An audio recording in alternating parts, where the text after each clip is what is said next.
Hi guys, хар самруудаа тавтаа морил. За та бүхэндээ энэ өдрийн мэндийг хүргэе. Өнөөдөр би 2025 оны 11 сард Карибын тэнгис рүү аялж байсан Carnival Horizon хэмээх аврах хөлөг онгоцонд 18 настай Анна Кепнер охин өөрийнхөө өрөөнд нас барсан байдалтай олдсон хэргийн талаар ярина. Аннагийн нүцгэн бие хүнжилд ороогдож матрасны дор нуугдсан байдалтай олдсон. Гэхдээ хамгийн цочирдман түүний үхэл биш, харин түүний өрөөнд түүнтэй хамт унтаж байсан хүн болон түүнийг хамгаалахын тулд насанд хүрэгчид ямар хэмжээнд хүртэл явж байгаа нь олон нийтийн дургуйцлыг ихээхэн хүргээд байгаа.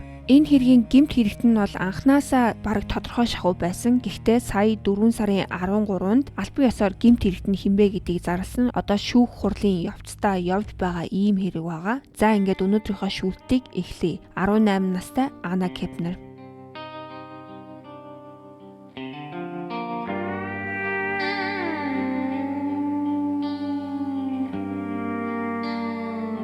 (2025 оны 11 сарын 7-ны өглөө аврах том Carnival Horizon Cruise нь Майамигийн бомб руу буцаж явахдаа бусад өдрүүдийн л адил амар амгалан эхэлдэг. Энэ Carnival Horizon Cruise нь бол зүгээр нэг тээврийн хэрэгсэл биш, далаад хөвж яваа зүгээр жижигхэн хотол гэсэн үг. Хүмүүс Майамигийн бомбон дээр ирэхдээ чемодан, билет, тогтол 3-таагаа хамт ирж хөлөг онгоцонд хүл тавих үеэс эхлээд шал өөр ертөнцид хэд хоног амарчгаад ирдэг байна. Коридороор нь хөгжим ишиглэж хаасаагүй хоолны үнэр хангалдаг. Өглөө бүр том буфетээр хүмүүс хүснээрээ идэн хідэн ч удаа ирж болно, хязгаар байхгүй. Өдөр нь бассейны хажууд нарлаж далаа руу ширтэн тайван хөвтөх бол шөнө нь амьд хөгжим, инэдмийн үзүүлбэр хөгжим мөгжиг гээд 6-тай цагийг өнгөрөөх олон хөтөлбөрүүдтэй. Ийм аяллаа үнэ нь бол өрөөнөөсөө хамаарад өөр, энгийн өрөө нь хамгийн хямд, харин далаа руу эсвэл балконтой өрөөнүүд нь илүү үнэтэй болоод явцдаг. За ерөнхийдөө одоо эднэрийн хийж байгаа богино Карибын аялал хэдэн зуун доллароос эхлээд илүү тансаг сонголттой бол хэдэн мянган доллар хүртэл өсөд явчт юм байна. Энэ үнэнд нь унтах өрөөний цэвэрлэгээ, хүснээрээ идэж болох буфе, бассейн, фитнес, хүүхэд харах үйлчилгээгээд олон зүйлс багтдаг. Харин хүмүүс алкогольны төрлийн уух зүйл, спа, IMAX кинонууд, Wi-Fi болон буфетнаас өөр хоод идэхийг хүсвэл илүү мөнгө төлөөд өөрсдөө тохирсон нэмэлт үйлчилгээнүүдийг авч болд юм байна. Энэ бол газрын хууль үйлчлэх 21 нас хүрээгүй ч алкогольны төрлийн зүйл хэрэглэж болохгүй гэсэн заалт байхгүй. 2025 оны 11 сарын 2-нд эхэлсэн Аннагийн гэр бүлийн аялал нь 6 хоногийн Карибын тэнгисийн аялал байсан. Энэ аялал нь болохоор 2 янз байт юм байна. Нэг нь болохоор дан далаа дээр явж байгаад буцаад ирдэг. За нөгөөх нь болохоор далайн ирэг дээрх бомбтууд дээр зогсож тэр хотоор нь аялж байгаад буцаад ирдэг ийм аялал байт юм байна. Эдний круз аялал нь бол Майамигийн бомбноос хөдөлж замдаа Ocho Rios, Grand Cayman, Cozumel зэрэг арлууд дээр зогсоод дараа нь Майамид буцаж ирэх ийм аялал байсан. Аяллаа 5 дахь өдрийн өглөө зорчигчид хөлгийн тавцан дээрх буфет дээр өглөөний цайгаа ууж байсан. 18 настай Анна гэр бүлийнхээ ширээн дээр огт харагдаагүй. За гэрийнх нь байхгүй байгааг нь анзаарсан ч зүгээр тоолгүй өнгөрцөн. За гэтэл гинэт хөлөг онгоц даяар чанга яригчаар нэг өрөөний дугаарт эмнэлгийн яаралтай туслам шаардлагатай тухай зарлахад өвөө нь Аннагийн өрөө байна гэж бусдаа хэлдэг. Өглөөний 11 цагийн орчимд нэг өрөөний үйлчлэгч Аннагийн өрөө рүү цэвэрлэгээ хийж оройг нь засгаар орсон. Харин матрасыг сөхөхөд Аннагийн амьгүй бие доор нь чихэгдсэн байж гэмт хэргийг нуух зорилгоор 18 настай Аннагийн нүцгэн биеийг хүнжлөөр бүтэн ороож дээрээс нь хөлгөн онгоцны аврах хантаазаар бүтээсэн нь энэ байсан байна.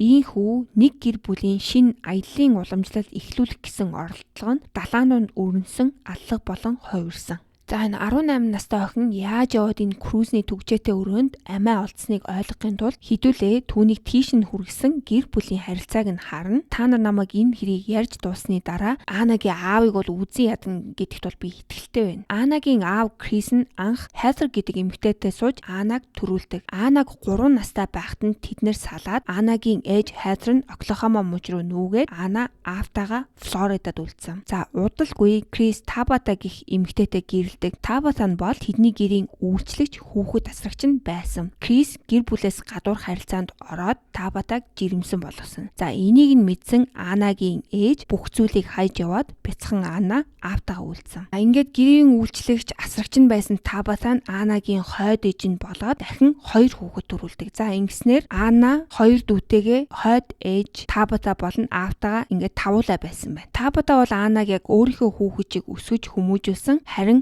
Анаг 16 настай байхад нь түүний аав, хойд ээж хоёр нь салдаг. Хойд ээж нь бол мэдээж өөрийнхөө төрсөн 2 хүүхдийг өөр дээрээ аваад Ана дахиад аавтайгаа үлддэг. Табата бол уг нь Анаг өөр дээрээ авахыг хүссэн ч одоо яг нөгөө хууль ёсороо бол түүний төрсөн хүүхэд нь биш болохоор хуулийн дагуу өөр дээрээ авахд айгүй хэцүү. Дээрээс нь удахгүй нас нь хүрэх байсан учраас аав Крис нь үлдээсэн байгаа. Крис удалгүй нэг эмэгтэйтэй хамт амьдарч эхлээд 1 жилийн дараа гэрэлдэг. Энэ удаа 3 хүүхэдтэй Шантел гэх эмэгтэйтэй суудаг. Анх тэдний суухад Шантелийн том хүү Андрю нь бол 16 настай аавтайгаа хамт амьдардаг байсан. 14 настай Тимоти болон өөр нэг дүү нь Шантелтай хамт Крис Ана хоёрын гэрлүү нүүж ирж ингээд тавуулаа амьдрах болсон. За одоо инхээр Крис 2 дахь их бишээ юу вэ? 3 дахь их нэртэйгээ.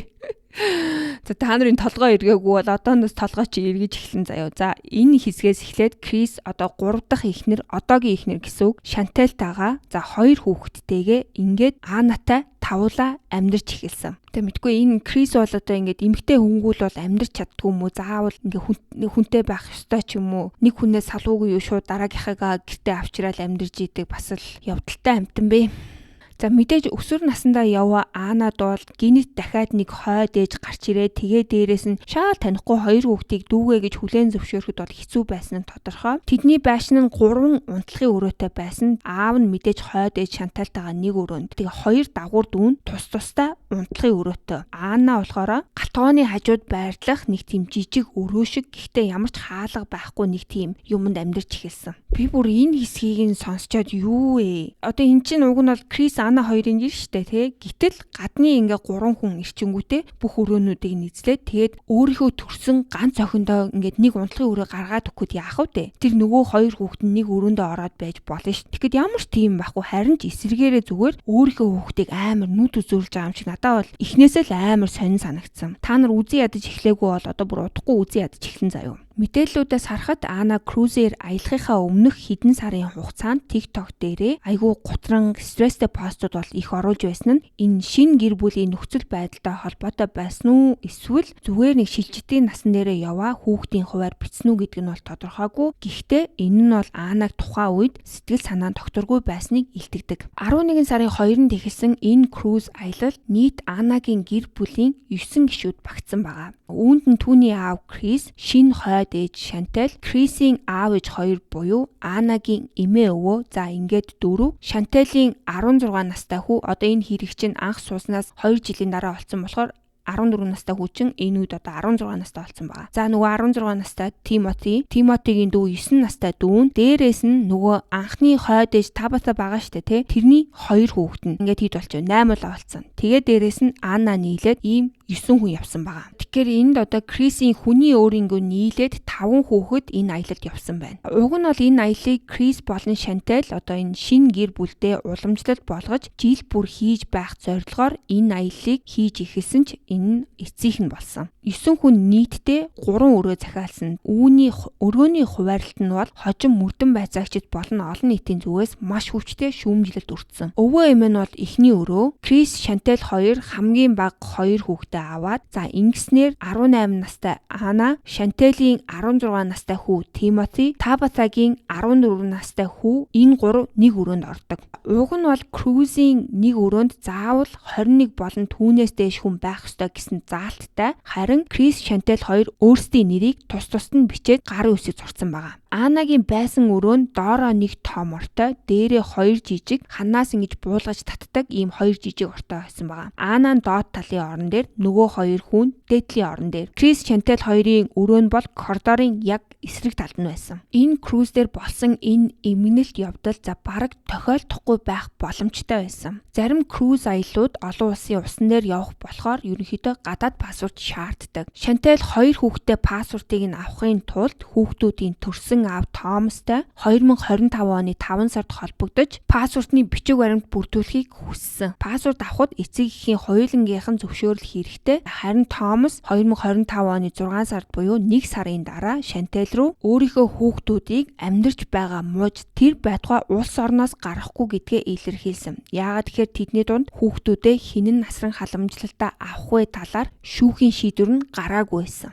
За ингээд нөгөө Шантал чинь нөгөө аялын зуучлагч агентуудтай холбогдоод энэ талаараа хийлдэг. За нөгөөдөл нь харин энэ аялал бол хаалттай маршруттай болохоор тэдэнд ямар нэгэн пассворд хэрэггүй гэж хэлсэн байгаа. За ингэснээр Тимоти аялах хэрэгтэй болсон байна. Ерөнхийдөө одоо энэ түүх бол хаашаа явж байгааг анзаарч байгаа үстэй тий. Анаг олохын өмнөх орой буюу 11 сарын 6-ны орой Ана 14 настай дүү мөн 16 настай Тимоти 3 оройн 7 цагийн өмнөхөн өрөө рүүгөө явсан. Удалгүй 7:30-ийн үед Шантал Крис 2 хүүхэдтэйгээ коридорын эсрэг талд байрлах өрөөндөө орж унтсан гэж Шантал мэдүүлсэн. За бас хүүхдүүдийг тэр орой дахин шалгаагүй гэдгээч мэдэгдсэн. Шанталийн хүү Тимотийн ADHD буюу анхаарал дутмагших, хит хөдөлгөөнтөх эмгэгтэй болон нойргүйдлээсээ болоод хоёр төрлийн ийм уух ёстой байдаг байсан юм байна. ADHD-тэй концерта гэх хэмиг өглөөд харин нойргүйдэлтэй клонидайныг орой олгон уудаг байсан. Дараа нь шүүх хурлын үеэр Шантал хэрэг болохоос 2 хоногийн өмнө ерөөсөө эмнүүдийг Тимотид өгөөгүй гэдгээ мэдүүлсэн. Клонидайн гэдэг эмийг эмч бичиж өгсөн бол энэ эмийг заавал өдөр болгон заасан тунгаар нь ууж байж үйлчилдэг. Нэг л удаа эм алгасвал энэ эмийн үйлчлэгээ нь зогсдог. Клонидайныг зогсоох нь зөвхөн нойргүйдэл үүсгээ зогсохгүй, цусны даралт огцом өсөх, хүнд хэлбэрийн таталтын шинж, хүчтэй цочролтой байдал мөн зан ааш хүртэл ноцтой болж болцшгүйг хатуу анхааруулдаг ийм юм байна. Энэ эмийг нь өгөөгүйгээс болоод хяналт нь алдагдсан, сэтгэл санаа нь докторгүй болсон Тимоти Анатай хамт тэр шөнө үлдсэн. Тэдэнтэй цуг нэг өрөөнд байсан Табатагийн хүү Анагийн 14 настай дүү нь оройн хоолны дараахан өрөөнөөсөө хэсэг хугацаанд гарч крузний тавцан дээр зураг дарж яваад буцаж ирээд өрөөндөө орох гэсэн чинь өрөөнд төвчээтэй. За харин дотроос нь хүмүүс хэрэлдэж байгаа маргаан сонсогдож, тавилга хүчтэй мөргөлдөх, юмс шидэгдэж байгаа чимээ тод сонсогдсон гэж мэдүүлсэн. Мөн Тимотиг Аматад геймин гэж ууртай орилж байгааг нь тодорхой сонсноо хэлсэн байна. Ганц Анагийн энэ дүүч биш, тэр давхарт байрлсан өөр зорчигчийн хэлснээр түүний эгч нь ч мөн адил хин нэгнийг тусламж гуйж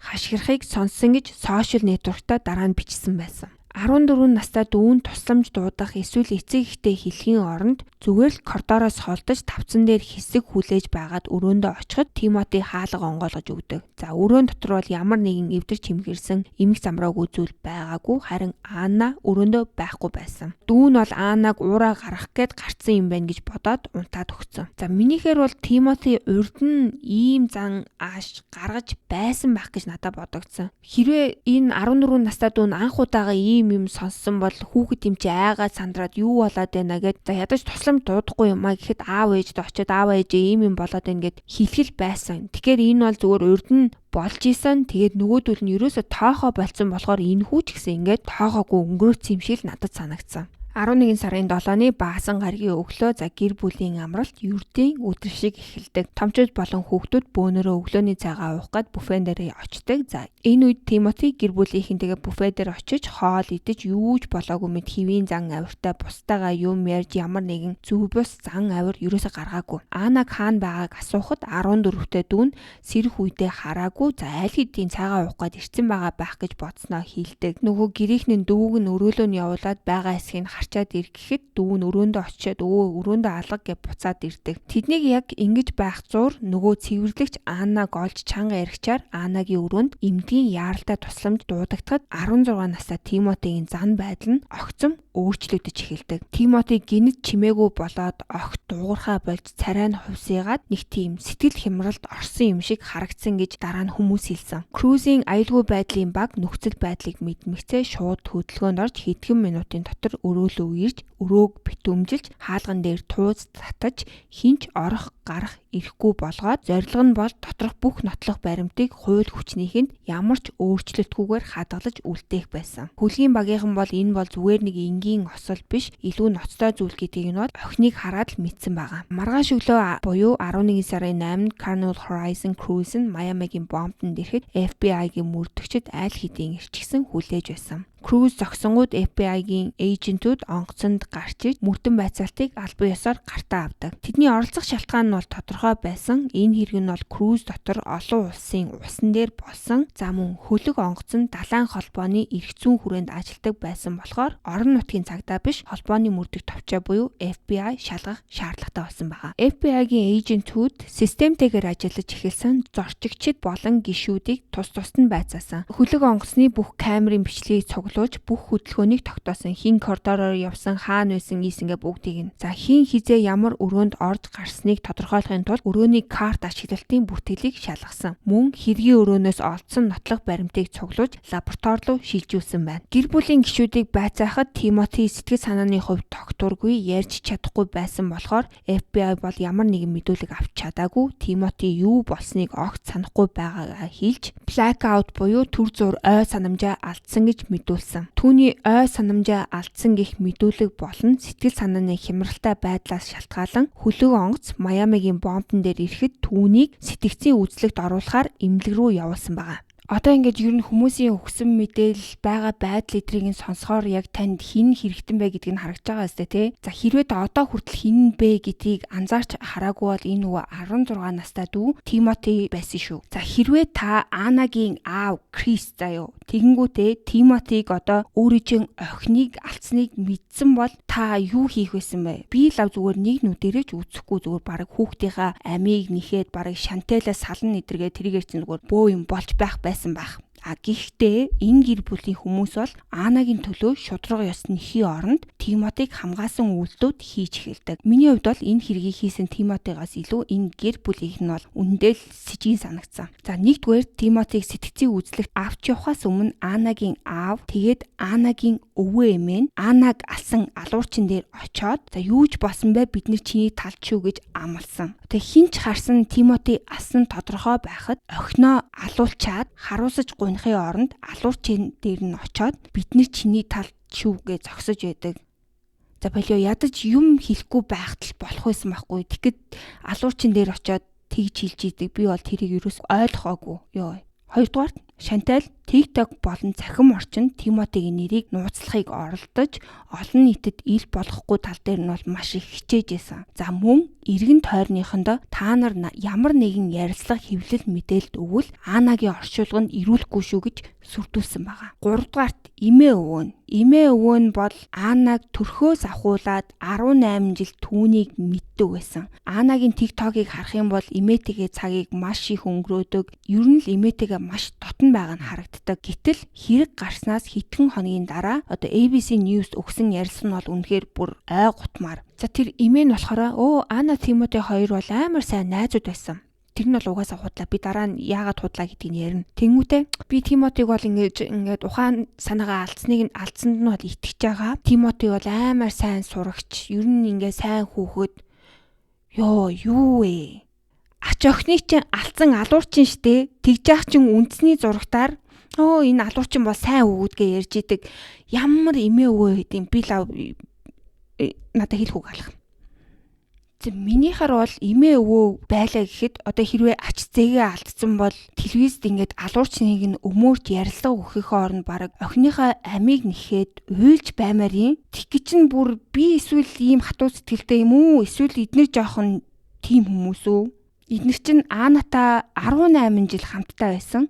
Тимоти бол зүгээр 2 жил л мэдж байгаа тийм бараг танихгүй хүн л гэсэн үг шүү дээ. Тэгж яхад зургатаар тийм юм яриад сууж идэг. Тэгэл амар тайван. Миний хамгийн дургүй үргэсэн юм нь энэ охины талаар хинч тэгж нулимс унгаж харамсаж байгаа тийм шинжтэй зүйл бол нэг ширхэгч байгаагүй. Бүгд л зүгээр нууж хааж нөгөө алуурчныг нь магтж байгаа тийм юмнууд л хаасаагүй байсан. Аимшигтай. Гэтэл охины тухай хэн анх дуурдаг гэж аав нь үгүй. Нөгөө алга болсон ээж нь үгүй.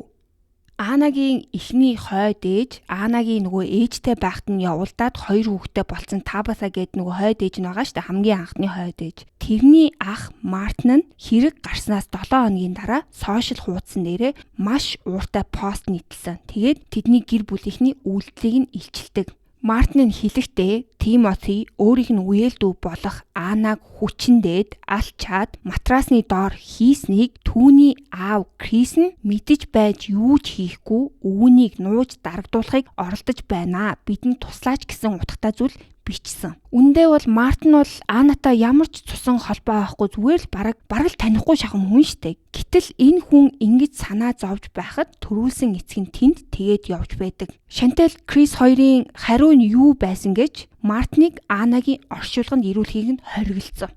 Ёо, WTF. За хэрвээ та нар өмнө нь Крисийн аавыг үзий ядаж эхлээгүй байсан бол одоо үзий ядаж эхэлж болно шүү. За тэгээд дээрэс нь Анагийн ex-boyfriend Жошийн аав нь хэвлэлд мэдээлэл ярилцлага өгсөн байгаа байхгүй юу? Тэрэн дээрээ юу гэж хэлдэг вэхээр Тимотиг болохоор Анад бүр obsessed буюу хит татагдсан. Тэгээд бүр Анатай дейт хийхийг хүсдэг байсан тухай ярьдаг. Дээрэс нь Тимоти бол үргэлж бидээ хутаг авч явдаг байсан болохоор Ана түүнээс айж явдаг байсныг нь ингэж олон нийтэд хэлсэн байгаа. За нэг удаа Ана Жоштой ингээ FaceTime хийж байгаад унтаад өгсөн юм байна. Тэр үед Тимоти болохоор нөгөө утсан дээр нь FaceTime мэдэр юм байгааг нь мэдэхгүй Анаг унтаж байхад дээр нь гарсан гэж байгаа юм. Энэ мэтийн зүйлүүдээс болоод Ана болохоор Тимотитой цуг гэртээ хоёулахнаа үлдэхээс зайлсхийж найз нөхдийнхөөрөө бас хоногддог байсан гэж мэдэгдсэн. Нөгөө ex-boyfriend нь болохоор энэ тухай Анагийн аав Крист нь одоо түүний дагууртууд Тимотигийнхэн талаар хэлэхэд Крис бол үл тоомсорлож сонсгоос татгалзаж бүр юу ч болоогүй юм шиг хайцсан байгаа юм. Уг нь бол амиа алдсан охины хохирогчийн гэр бүлийнх нь л дуу хоолойгоо хүргэж хариулт нэхэж байх ёстой байтал Анатай бүр ямар ч хамаагүй хүмүүс олон нийтэд ингэж дуу хоолойгоо хүргэж байсан байгаа юм. FBI бол хэдэн сарын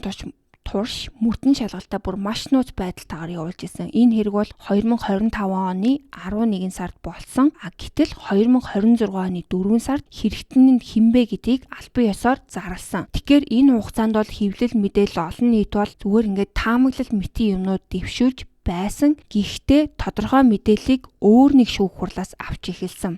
Одоо миний өнөөдөр ярьсан хэргийн detail эдэр бол бас тэр шүүх хурлаас ч ихсэн гаралтай. За тэр шүүх хурал нь ямар шүүх хурал байсан бэ гэхээр Шантал ч 3 хүүхэдтэй тий. За тэр 3 хүүхэд нь мэдээж аавтай л байсан байж таараа штэ. За азар олон биш нэг л аавтай байсан байгаа. Хэрвээ одоо олон аавтай байсан бол би өнөөдөр тэрний хүүхэд энэний хүүхэд гэ намайг бүр төөрөгдүүлэх байсан баг. Азар нэг аавтай. За тэгээд тэр нэг аав энэ хоёр нь салахтаа мэдээж хүүхдээ хин өөр дээрээ авах вэ гэдгээр маш маргаантай байсан. За тэгээд тэрнийх нь шүүх хурал нь одоо энэ хэрэг гарснаас хойшоо болдог. За яагаад энэ шүүх хурал эхэлсэн бэ гэхээр одоо Томас Хадсон гээд Том гэ яриа авчи. Тэр нь шүүхэд хандаад энэ гэр бүл аав ээж хоёрыг нь байхад нь нэг хүүхэд амиа алдсан, дээрэс нь нөгөө хүүхэд нь алуурчин байх сэжигтэй гэж олон нийтэд анх удаа энэ мэдээлэл нь гарч иж байгаа байхгүй юу? Ингэж анх Тимоти бол энэ сэжигтэн юм байна гэдгийг хэвлэл мэдээлэл болно бүх дэлхийд даяараа мэдэж эхэлж байгаа. Хамгийн сонирхолтой нь энэ шүүх хурал бол Флорида мужид бүр энийг бүр амар инээдтэй. Уг нь бол ихэнх стейтүүд бол ийм хүүхдтэй холбоотой ийм хэрэгүүдийг бол бүр ингээ хав дарж хүүхдийн нэр ус бүх юмыг нуудаг. Гэтэл Флорида стейт болохоор бүр зурагтаар шууд дамжуулт юм байна. Йоо. За тэгээд эндээс л хамаг юм ундарч эхэлдэг те. Томын гаргасан тэр шүүхэд гаргасан хүсэлт нь болохоор за ингээд энэ нэг хүүхэд өгсөн, нөгөөх нь болохоор алуурчин байх магадлалтай. Тийм болохоор би өөрийн 9 настай охиноо авмаар байна гэж мэдэгдсэн байгаа юм. Тэгээ шүүх хурлын үеэр Шантал тангараг үргэж мэдүүлэг өгч маш олон мэдээлэлүүд гарч ирдэг. За энэ шүүх хурлууд дээр ямар мэдээлэл ил болдог вэ гэхээр нөгөө хэргийн өмнөх оройны талаар болно. Яаж Шантал хүүхдтэй эмийг нь өгөөгүй. За тэр нь болохоор Шанталыг бас хариуцлагагүй ээж гэдгийг нь харуулахыг оролдож байгаа. За дээрээс нь Том бол ингээд Шанталтай мессеж бичлэж байсан. За имэйл бараг ингээд 100 гаруй хуудас баримтыг шүүхэд өгсөн байгаа. Тэрэн дотор бол маш олон юм гарч ирдэг. Том бас өөрөө бас жоох юмтай. Шанталыг бас ингээд шантаажлсан гэх юм уу? За чи ингэхгүй бол би чиний юмыг хэлье шүү гэдэг тийм мессежүүд бол айгүй байсан. Гэхдээ тэр нь болохоор яг юу гэдгийг мэдтдэггүй. Яагаад тэгэхээр redacted буюу ингээд шүүхийн хуудсан дээр ингээд бүх мэдээллийг нь дарсан байгаа. Тэгэхээр одоо энэ мэдээллүүд бол дараа нь Тимотигийн шүүх хурал дээр л гарч ирэх байх гэж би бодож байгаа. За энэ шүүх хурал дээр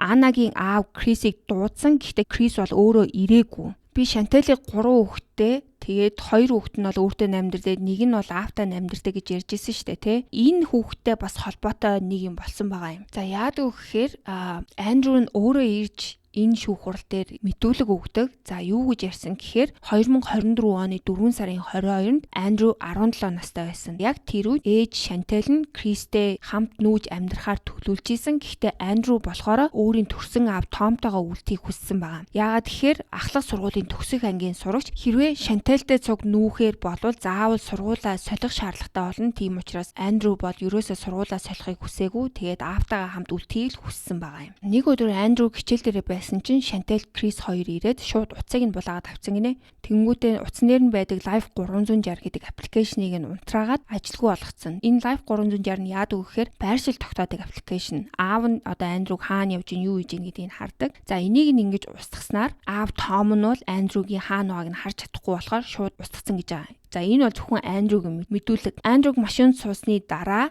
Шантел чи шинэ сургууль руу шилжиж бид нартай хамт амьдрна гэж хэлдэг. Машин зогсоход Андрю зүхтах гэж оролцсон. Энэ мөчөд бол зүйл байдал бол хүчирхийллийн шинжтэй болсон байна. Андрюгийн хэлснээр Крис түүний хүзүүний артлоос нь барьж байгаад толгойг нь ард суудлын түвшлэг рүү хүчээр дарсан гинэ. Тэгээ харин Шантел арын суудалд орж иж хүүгээ барьж тогтооход нь тусалсан. Ингээд Крис хүчтэй боосноос нь болоод Андрю бүр 2 удаа ухаан алдсан гэж мэдүүлэг өгсөн. Тухайн үедээ цагдаа сэргийлэхэд дуудаагүй Андрю бол тэндээс нь яваад өгсөн байгаа юм. Энэ шүүх хурлын зорилго бол нөгөө 9 настай хүүхдээ Том өөр дөрөө авах зорилготой хурал байгаа штэ. Тэгэхээр одоо энэ Крис Шантел хоёрын ямар хүн бэ? Энэ хоёр муу хүн гэдгийг нь харуулах зорилготойгоор Андрюгийн мэдүүлэг энд орсон байгаа юм. Мэдээж Шантел бол энийг нь олдлаа гэж 100% үгүйсгдэг. Юу гэж хэлдэг вэ гэхээр Андрю бол зүгээр найз охинтойгоо үлдэхийн тулд бид нар машин жолоодож байхад машинаас өвсрээ зүхтаасан гэж мэдүүлсэн. За ерөнхийдөө бол энэ дээр бол Крис Шантел хоёр бол нийлээд хоёулаа бас л нэг жоохон асуудалтай хүмүүс гэдэг бол бас харуулж байгаа байхгүй юу?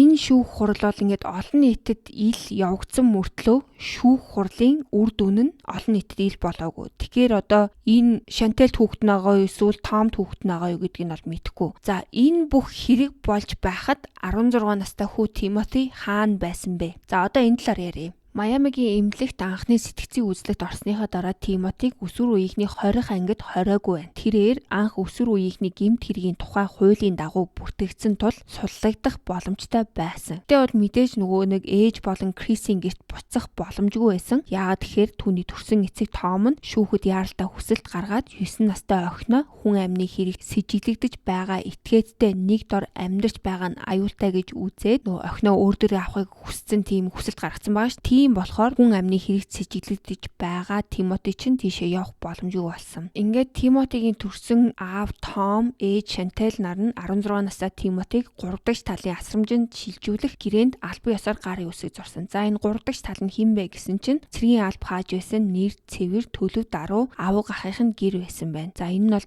Флоридагийн төв хэсгийн ойнгүнд байрлах маш хол газар байсан байна. Тимотиг холбооны шүүхийн байрнаас нь гарангууд түүний хүлтэн GPS хяналтын төхөөрөмж зүүлгэж 18-аас доошны хинтээж ганцаараа байхыг нь хуулиар хориглосон. Харин нэг 90 сурвалжлах сэтгүүлч хүн амны хэрэгт буруутгагдж байгаа энэ залууг олж илрүүлсэн бөгөөд тэрээр баги буюу одоо нөгөө гофин карчиг машин унаад замын хажууд модон овоохоо ажилуулж $5 төлөө зарж исэн гэсэн мэдээлэл байгаа. Ерөнхийдөө Тимоти хүн амны ноцтой хэрэгт холбогдож сэжигтэн болсон ч гэсэн одоогийн байдлаар бол насанд хүрээгүй гэдэг шалтгаанаараа баривчлагдаагүй Флоридагийн төв хэсэгт байрлах аав гахынхаа гэрт хөлдөө GPS-ийн хяналтын төхөөрөмж зүүсэн байдалтай байгаа. За гэхдээ 2026 оны 4 сарын 10-нд холбооны шүүгч хэргийг насанд хүрэгчдийн шүүх рүү албан ёсоор шилжүүлж түүнд холбогдох яллах дүгнэлтийг ил болгосон. Ингэснээр тэрээр 1-р зэргийн санаатай аллах болон бэлгийн хүчирхийллийн хүндрүүлэх нөхцөлтэй гэмт хэрэгт албан ёсоор буруутгагдаад байгаа. За ингэж буруутгагдсанаар 2026 оны 4 сарын 13-нд Америкийн нэгдсэн улсын хууль зүйн яамны шүүгчид түүнийг нийгэмд аюултай байгаа гэж үзээд суллагдсан байдлыг нэн даруй цуцалж шүүх хурал хүртэл урьдчилан хорих төв шилжүүлэхийг шаардсан яаралтай хүсэлт гаргацсан. Гэхдээ шүүгч одоогийн байдлаар бол энэ хүсэлтийн талаар ямар нэгэн шийдвэр гаргаагүй байгаа. Дээрээс нь хэрэг албан ёсоор насанд хүрэгчдийн холбооны шүүхэд шийдснээр одоо хуулийн үйл явц бол гин бурууга хүлээн зөвшөөрөх одоо энэ дээрээ тохиролцох үгүй юу эсвэл цаашаага шүүх хурал болох уу гэдэгтэр бас нэлээд цаг авах бах. олон нийт өнөө хүртэл одоо гэр бүлийн шүүхийн телевизээр гарсан хуралдаануудаа бол үзэх боломжтой байсан бол холбооны шүүхийн хуралдаан бол огт өөр нөхцөлтэйгээр явагдана. За холбооны шүүхүүд бол ямар нэгэн камер эсвэл дуу хороо оруулахыг бол хатуу хоригддаг. Тэгэхээр бол бид нар бол ямар нэгэн мэдээллийг тэр даруйд нь авч чадахгүй л гэсэн үг. Хуулийн шинжээчдийн үзэж байгаагаар Тимотигийн өмгөөлөгчд бол Тимотигийн нөгөө сэтгцийн эрүүл мэнд нөгөө им уугаагүй гэсэн шалтгааныг л баримтлах болов гэсэн төлөвтэй байгаа. Тимоти бол насанд хүрэгчдийн холбооны шүүхээр шүүгдэж байгаа болохоор түүний хүлээх эрсдэл нь бол маш өндөр байгаа. Хэдийгээр өсвөр насны хүн цаазаар авах ял оноох нь үндсэн хуульд харьцлах боловч гин буруутай тогтоогдвол 16 настай хүү холбооны шоронд бүх насаараа хоригдох ял авч магадгүй юм байна. Би энд нөгөө Анагийн төрсэн ээж Хайдрын талаар бас мэдээлэл оруулахаа мартчих. Угаасаа ч нэг энэ түүхэнд бол нэг тийм хамаатай ч юм байгаагүй. Тэгтээ бас та нар сонирхолтой байж магадгүйгээ ярьчи. Анагийн ээж нь Хайдр нь бол Крисээс салсныхаа дараа бүр ингээ харт амхын донтоод мансуураад бүр ямар ч амьдралгүй болсон хүн байгаа юм ба. Тэгээд хүүхдтэйгээ ямар ч хамааралгүй хизээж холбогдож байгаагүй. Тэнгүүтээ охиныхоо талаар нас барсан мэдээллийг интернетээс олж аваад Кристтэй холбогдсон гинэ. Уг нь бол энэ Хайдр Кристо хүүхдийн тэтгэмж гэж мөнгө өгөх ёстой байсан, тэрийг хизээж өгөөгүй юм байна. Тэрнээс нь болоод Крис чи энэ мөнгөө өгөөгүй болохоор чи энэ охиныхоо оршуулганд оролцох эрх байхгүйгээд оршуулганд оролцох эрхгүй болгоцсон юм байна. Тэгсэн чинь нөгөө энэ Хайдр чинь зурагтаар ярилцлага өгсөн байхгүй юу? Өө намайг Крис бити ир гэсэн. Гэхдээ би бол ингээ париг зүгээд өсөдөө гутал өмсөд охиныхоо оршуулганд оролцсон гэж ярьж байгаа юм. Энэ хүн охиныхоо талаар ярихдаа би ингээд охиноо алдчихлаа гэж харуулж гунж байгаа ямар ч юм байгаагүй. Зүгээр л хөөе Крис чи харж байгаа өстэй те би охиныхоо оршуулганд орсон штэ гэж зүгээр зурагтаар тэнд хэлж байгаа тийм л юм харагдаж байгаа байхгүй юу. Тэгэхээр энэ Анагийн амьдрал ямар өрөвдөлтэй юм бэ? Ийм өөдгөө ээжтэй, тийм арчаагүй эцэгтэй тэр эмээ өвөө нь бүр за мэдхгүй үнэндээ энэ хүмүүс бол хэлэх үг алга амар харамсалтай ямар ч ингээ хайрын дунд өсч чадаагүй ийм нэг охины эмгэнэлтэй хэрэг байлаа. Ингээд эх саруудад ерөн за эх сарууд энэ бол хэдэн жилч болж магадгүй бах. Энэ Тимоти бол хэрэгээ хүлээх нү яах нү хэрвээ өөрөө буруутайгаа ингээ би буруутайгаа хэлчих юм бол ямар нэгэн шүүх хурал болохгүй биднэрт одоо ямар нэгэн илүү мэдээлэл гарч ирэхгүй л гэсэн үг. За хэрвээ шүүх хурлаар ороод дэлгэрэнгүй мэдээллүүд нь бол улмал их цацагдах бах. За тэгээд тэр үед бас та нартай бас мэдээлэл өгөөд явна. Яа за ингээд өнөөдрийнхөө дугаарыг дуустал наттай хамт байсан. Та нартай баярлалаа. Subscribe хийгээгүй бол хийхээ мартваа. За ингээд дараагийнхаа дугаараар уулзлаа. Баяртай.